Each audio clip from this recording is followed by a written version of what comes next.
Hello students, program all round में आपका स्वागत है।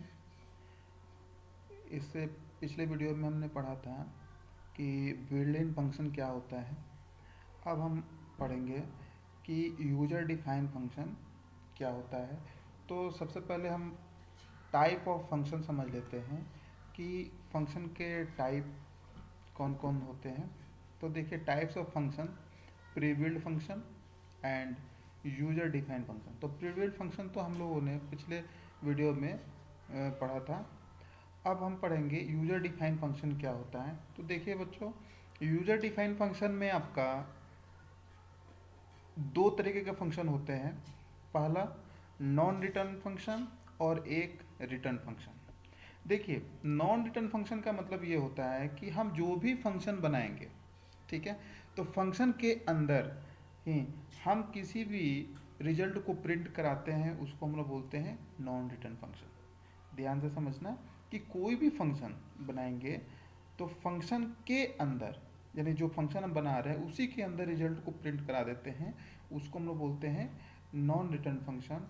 और जो रिटर्न फंक्शन होता है ना, जो फंक्शन बनाने के बाद, है ना, कहीं और जा कर के हमें रिजल्ट उसका प्रिंट कराना होता है। यानी कि फंक्शन बनाने के बाद से हम किसी भी वैल्यू को रिटर्न करते हैं या रिजल्ट को रिटर्न करते हैं, है ना, उसको हम लोग रिटर्न फंक्शन बोलते हैं।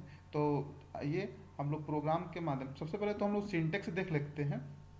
देखिए, यूजर डिफाइन फंक्शन क्या होता है और किस तरह से हम लोग यूजर डिफाइन फंक्शन को क्रिएट करते हैं। तो देखिए, इसका सिंटेक्स होता है। देखिए, पहला नंबर है आपका non return function. Non return function में फंक्शन हम लोग कैसे डिफाइन करेंगे। तो सबसे पहले देखिए, जो कीवर्ड होता है फंक्शन को डिफाइन करने का, वो होता है def, D E F. F small में होगा, डी ई एफ, ठीक है। और उसके बाद से यहाँ पर यहाँ पर फंक्शन नेम होगा। फंक्शन नेम में हम फंक्शन का नाम, कोई भी नाम लिख सकते हैं, है ना। यूजर अपने अकॉर्डिंग ये फंक्शन का नाम लिख सकता है। और देखिए, ये जो पैरेंथेसिस है ओपन और क्लोज रहेगा, ठीक है। और उसके बाद यहाँ पे आपका स्लाइस ऑपरेटर लगेगा, ठीक है। जिस तरह से हम लोग इफ़ कंडीशन फॉर लूप में लगाते थे स्लाइस ऑपरेटर और उसके अंदर प्रोग्राम को लिखते थे, उसी तरह से फंक्शन में भी लिखेंगे। तो देखिए, डेफ फंक्शन का नाम और पैरेंथेसिस ओपन और क्लोज, और उसके बाद से लिखेंगे यहाँ पे कोड ब्लॉक, यानी कि जो भी कोड हमें लिखना होगा फंक्शन के अंदर यहाँ पे लिखेंगे और ये स्टेटमेंट को प्रिंट करा देंगे। देखिए, ये आपका नॉन रिटर्न वैल्यू फंक्शन होता है। यानी कि जो फंक्शन हमने बनाया है ना, इस फंक्शन के अंदर हमने यहाँ पे क्या कर दिया है, प्रिंट कर दिया है, ठीक है। सेकेंड नंबर है आपका विद रिटर्न वैल्यू। यानी कि जो फंक्शन किसी रिजल्ट को रिटर्न कर रहा हो उसको रिटर्न फंक्शन बोलते हैं। जैसे मान लीजिए कि देखिए, फंक्शन बनाने का तरीका इसमें भी आपका वही रहेगा, डेफ फंक्शन नेम। उसी तरह से यहाँ पे भी डेफ फंक्शन नेम रहेगा, पैरेंथेसिस ओपन और क्लोज, और यहाँ पर स्लाइस ऑपरेटर लगा रहेगा, और कोड ब्लॉक लिखेंगे यहाँ पे, और रिटर्न यहाँ पे देखिए प्रिंट स्टेटमेंट कर रहे थे और यहाँ पे क्या करेंगे, रिजल्ट को हम लोग रिटर्न कर देंगे, ठीक है। तो इस तरह से आपका फंक्शन का सिंटेक्स होता है और इसी सिंटेक्स के बेस पे हम लोग फंक्शन बनाएंगे। और एक चीज़ और ध्यान देने वाली है कि देखिए, हम लोग जो पैरेंथेसिस हम यहाँ पे लिख रहे हैं, पैरेंथेसिस के अंदर, है ना, यहाँ पे जो पैरेंथेसिस लिख रहे हैं इसके अंदर हम लोग आर्गुमेंट लिखेंगे। क्या लिखेंगे, आर्गुमेंट। यहाँ पर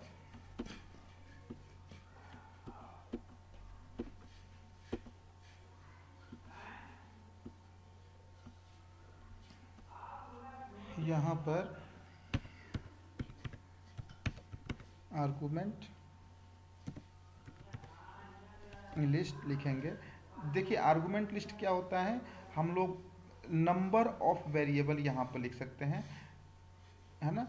इसमें हम लोग number of variable separated with commas, है ना, कॉमा दे दे करके नंबर ऑफ वेरिएबल हम लोग डिफाइन कर सकते हैं, जिसको हम लोग बोलते हैं आर्गुमेंट लिस्ट, ठीक है। तो चलिए हम लोग प्रोग्राम देखते हैं। प्रोग्राम हम लोग फंक्शन के थ्रू कैसे हम लोग करेंगे।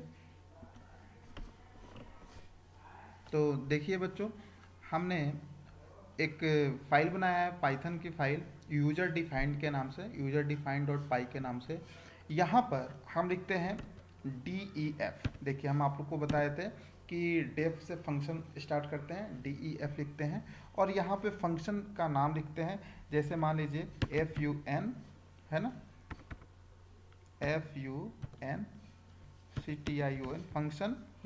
फंक्शन वन के नाम से हमने किया और यहाँ पर हमने पैरेंथेसिस लगा दिया और स्लाइस ऑपरेटर लगाया। फिर उसके बाद से यहाँ पर हमने लिखा प्रिंट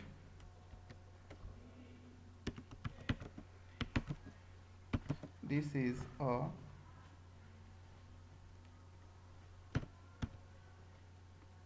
नॉन रिटर्न फंक्शन, यानी कि ये आपका नॉन रिटर्न फंक्शन, इस तरह का प्रिंट हमने करा दिया। ठीक है, अब देखिए ये आपका फंक्शन बना है ना। अब इसी को हम देखिए, ये आपका एक फंक्शन बना। जैसे ही हम फंक्शन वन को कॉल करेंगे तो आपका क्या प्रिंट होना चाहिए, ये प्रिंट होना चाहिए कि this is a non return function.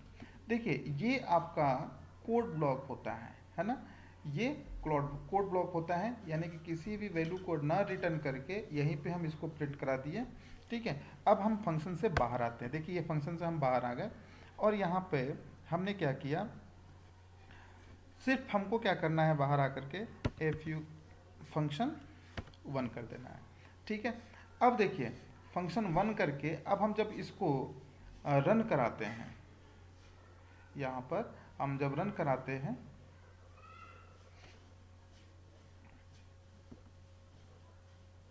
तो देखिए this is a non return function, यानी कि जो हमने यहाँ पर प्रिंट स्टेटमेंट में लिखा था वो आपका आउटपुट में रन हो गया। ठीक है, तो ये आपका नॉन रिटर्न फंक्शन होता है। हम इसको क्या करते हैं, कमेंट कर लेते हैं,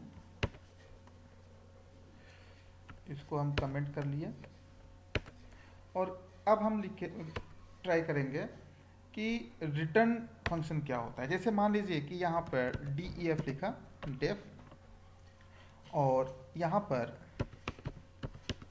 फंक्शन 2 के नाम से हमने लिखा और यहाँ पर A, B, यानी कि दो वेरिएबल हमने लिया। ठीक है, और यहाँ पर sum equal to A plus B लिखा। ठीक है, और यहाँ पर क्या किए, रिटर्न सम, यहाँ पर रिटर्न सम किए। देखिए अब ये क्या हो गया कि दो वेरिएबल लेकर के, इसको बोलते हैं आर्गुमेंट, यानी कि दो वेरिएबल लेकर के हमने क्या किया, इसको सम कर दिया और एक वेरिएबल हमने लिया सम नाम का, है ना।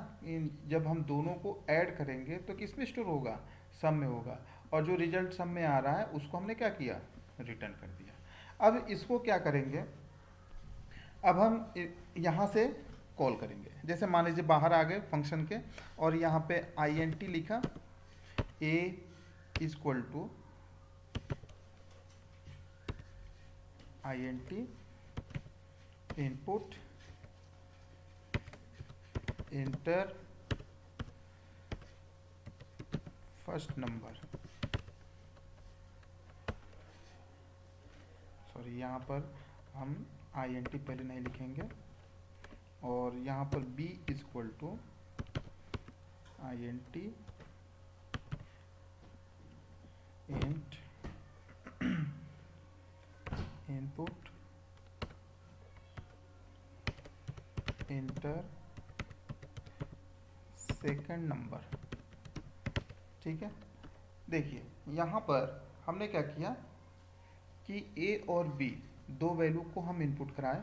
अच्छा, यहाँ पे जो हम आर्गुमेंट के अंदर हम जो आपका वेरिएबल लिए हैं, है ना, आर्गुमेंट के जैसे, हम उसके जैसा आप सिमिलर ले सकते हो और डिफरेंट टाइप के भी ले सकते हो वेरिएबल। ठीक है, तो यहाँ पर हमने लिया और उसके बाद हमने क्या किया, यहाँ पर प्रिंट कर दिया। अच्छा, प्रिंट कराने के लिए हम क्या करेंगे, यहाँ पर जब भी कोई भी चीज़ प्रिंट कराएंगे यानी कि फंक्शन, अब देखिए यहाँ पर ए और बी है ना, ए और बी वैल्यू को हमने इनपुट कराया और इस ए और बी वैल्यू को हमको क्या करना है, फंक्शन के अंदर पास करना है ना। जैसे ही हम फंक्शन के अंदर पास करेंगे तो ये सम रिजल्ट दिखा दे, ठीक है ना। प्रोग्राम आपका क्या है, इसका प्रोग्राम है कि write a program to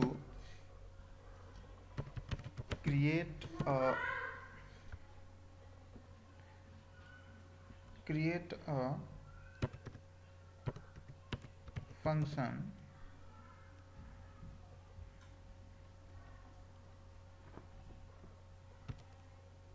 of sum of two number,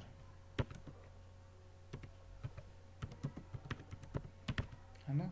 यानी दो नंबर का सम करने के लिए आप एक फंक्शन क्रिएट करिए, है ना, और उसके बाद से उसको रन कराइए। तो देखिए इसमें हमने क्या किया, एक फंक्शन हमने बनाया, ठीक है, और फंक्शन बना करके दो नंबर को हमने क्या किया, इनपुट कराया, ठीक है, और यहाँ पे प्रिंट किया। अच्छा, हम यहाँ पे प्रिंट क्या करेंगे, तो प्रिंट करेंगे जो आपका रिजल्ट आ रहा है। क्या रिजल्ट आ रहा है, सम, ठीक है। लेकिन आप ये देखिए कि सम रिजल्ट आ रहा है लेकिन हम ए और बी की वैल्यू कहीं पास तो नहीं कर रहे हैं ना। तो सबसे पहले हमें क्या करना होगा, यहाँ पर फंक्शन 2 लिखना पड़ेगा, ठीक है, यानी फंक्शन 2 को हमें कॉल करना पड़ेगा, है ना। यानी कि जब देखिए प्रीबिल्ड फंक्शन में जो हम लोग बनाए थे, हम डायरेक्ट फंक्शन का नाम लिखते थे।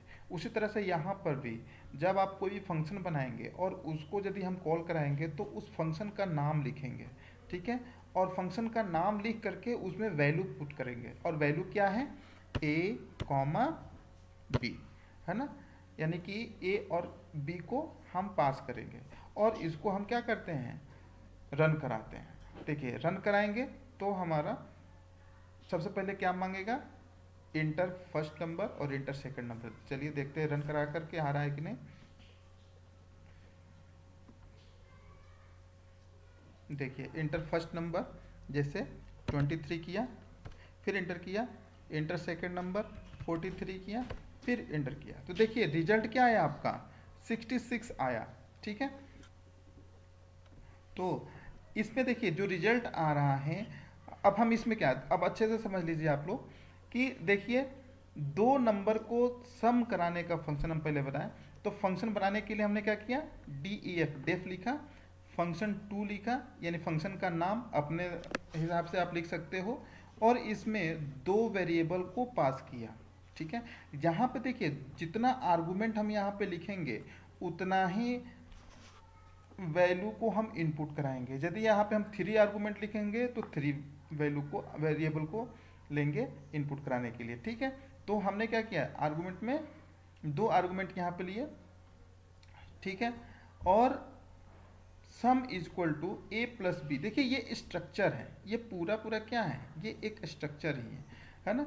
यानी कि हमने sum is equal to A plus B किया और रिटर्न क्या कर दिया, सम को। अब यहाँ से ए, ठीक है, A is equal to INT input enter first number, हमने फर्स्ट नंबर इनपुट कराया, B is equal to INT input enter second number हमने इनपुट कराया, है ना। दो, अब देखिए यहाँ पर हमने आपको बताया था, यहाँ पर इसके बदले में x और यहाँ पर y लिख सकते हैं, और जो ये x और y लिखेंगे आप, यहाँ पर क्या लिखना होगा, x कॉमा y, ठीक है। देखिए वेरिएबल, अब देखिए इसमें क्या किया गया है कि आप किसी भी वेरिएबल में वैल्यू को इनपुट करा सकते हैं, है ना, किसी भी वेरिएबल में वैल्यू को इनपुट करा सकते हैं। और जो फंक्शन है ना, फंक्शन में हम जितना फंक्शन में वेरिएबल डिक्लेयर है उतना ही हम वेरिएबल को यहाँ पे पास करेंगे। जैसे ही पास करेंगे तो वैल्यू यहाँ पे आएगा। जैसे मान लीजिए कि x पास किया तो x की वैल्यू आपका यहाँ पे आएगा, y पास किया तो y की वैल्यू जो इनपुट कराएंगे यहाँ पे आएगा, और sum is equal to a plus B, यानी कि a किसकी वैल्यू ले रहा है, x की वैल्यू, b किसकी वैल्यू ले रहा है, y की वैल्यू। तो a प्लस बी किया और सम किया, रिटर्न कर दिया। ठीक है, तो जो रिटर्न करेगा वो प्रिंट कर देगा।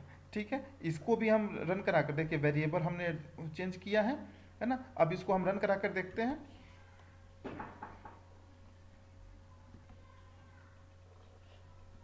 देखिए रन हो गया है, यहाँ पे भी 11 22 देखिए 33 आया है ना।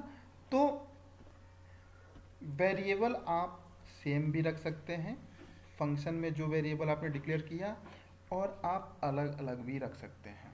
ठीक है, तो ये हो गया बच्चों आप लोगों का रिटर्न फंक्शन और नॉन रिटर्न फंक्शन। अब देखिए एक आपका आता है डॉक स्ट्रिंग फंक्शन होता है। Doc string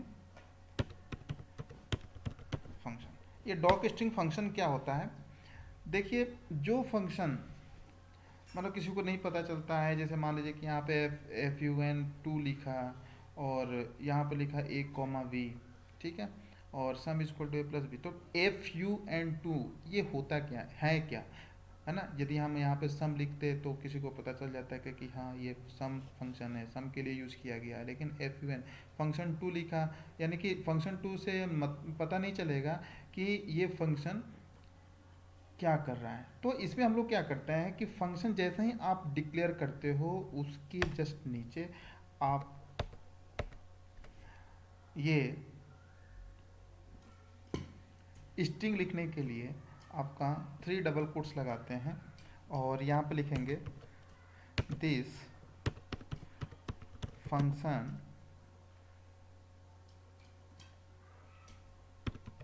used for sum of 2 number. ठीक है, तो आप लोग समझ रहे होंगे कि ये कमेंट हमने किया है, लेकिन ये कमेंट नहीं किया, इसको बोलते हैं डॉक स्ट्रिंग फंक्शन, है ना। यानी कि डॉक्यूमेंट के मतलब जो फंक्शन आपने बनाया है उसके बारे में ये डिस्क्राइब कर रहा है। ठीक है, अब हमको ये नहीं पता है, जैसे मान लीजिए कि आप इसको रन कराएंगे तो ये आपका रन नहीं करेगा। ठीक है, अब इस फंक्शन के बारे में मतलब फंक्शन का जो डिस्क्रिप्शन देखना होगा, तो उसको रन कराने के लिए हम लोग क्या करेंगे, यहाँ पर हम लिखेंगे प्रिंट फंक्शन 2 स्मॉल ब्रैकेट या डॉट यहाँ पे लिखिए, और यहाँ पे देखिए डॉग आ रहा है, इसको डबल क्लिक कर लीजिए तो देखिए डॉग आ गया। ठीक है, तो ये क्या करेगा कि फंक्शन 2 का जो डिस्क्रिप्शन में डॉक्यूमेंट में जो लिखा हुआ है उसको ये प्रिंट करके दिखा देगा। ठीक है, और जब भी डॉक स्ट्रिंग लिखते हैं वो जैसे ही आप फंक्शन का जो हेडर बनाओगे, इसको फंक्शन का हेडर बोलते हैं, स्लाइस ऑपरेटर लगाने के बाद से तुरंत यहाँ पर डिस्क्राइब करेंगे 3 डबल कोट्स। ठीक है, और इसको प्रिंट कराने के लिए हम लोग क्या करेंगे, प्रिंट फंक्शन 2 डॉट। देखिए ये आपका जो है अंडरस्कोर है ना, डबल अंडरस्कोर डॉक है ना, डबल अंडरस्कोर लिखेंगे। ठीक है, अब इसको रन कराते हैं तो देखिए जब भी आप रन कराएंगे तो सबसे पहले क्या प्रिंट करेगा, फंक्शन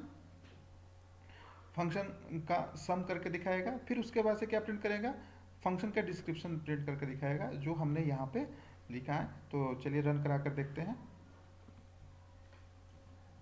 देखिए यहाँ पर 11 12 23 प्रिंट किया, फिर उसके बाद से क्या लिखा, this function used for sum of 2 number, जो स्ट्रिंग के फॉर्मेट में हमने लिखा था। तो बच्चों आज के लिए इतना ही, है ना। उसके बाद से जो भी इसमें आपका प्रॉब्लम आ रहा है तो आप कमेंट सेक्शन में लिख सकते हैं। ठीक है, और उसके बाद से नेक्स्ट वीडियो बनाएंगे। ठीक, नेक्स्ट वीडियो में कुछ और फंक्शन के प्रोग्राम हम लोग देखेंगे। Thank you.